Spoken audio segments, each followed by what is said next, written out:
Cryogenic engine സാങ്കേതിക വിദ്യാരംഗത്ത് വീണ്ടും വിജയകരമായ പരീക്ഷണം നടത്തി ISRO.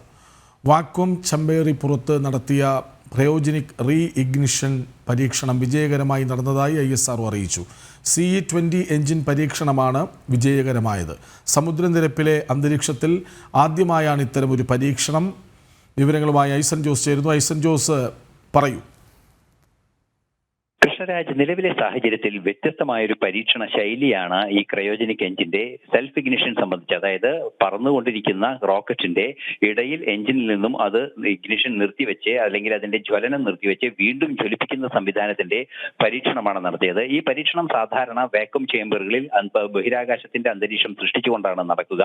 എന്നാൽ ഇത്തവണ അത് സമുദ്രനിരപ്പിൽ തന്നെ നടത്തുകയാണ് ചെയ്തത് എന്നതാണ് ഏറെ പ്രാധാന്യം അർഹിക്കുന്ന ഒരു വിഷയം.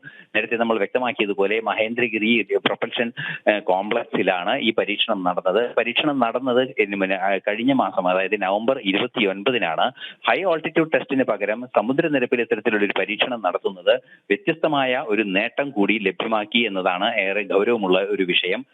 ഈ മർദ്ദ വ്യത്യാസം, അതായത് സമുദ്രനിരപ്പിലും അതുപോലെ തന്നെ മുകളിലെ ഹൈ ഓൾട്ടിറ്റ്യൂഡിലും തമ്മിലുള്ള മർദ്ദ വ്യത്യാസം കൃത്യമായ ഒരു സാന്നിധ്യത്തെ, അതായത് ഈ ജ്വലനത്തിന്റെ സാന്നിധ്യത്തെ കൃത്യമായും അത് സ്വാധീനിക്കും. ആ സ്വാധീനിക്കുന്ന ഘടകത്തിന്റെ വ്യത്യസ്തമായ ഒരു അന്തരീക്ഷത്തിലുള്ള ഒരു പരീക്ഷണം നടക്കുമ്പോൾ സ്വാഭാവികമായും അത് ഇന്ത്യൻ ക്രയോജനിക് സാങ്കേതിക വിദ്യയുടെ വലിയൊരു നേട്ടമായി തന്നെ കണക്കാക്കപ്പെടുന്ന ഒരു പരീക്ഷണമാണ് ഇപ്പോൾ വിജയകരമായി തീർന്നിരിക്കുന്നത്.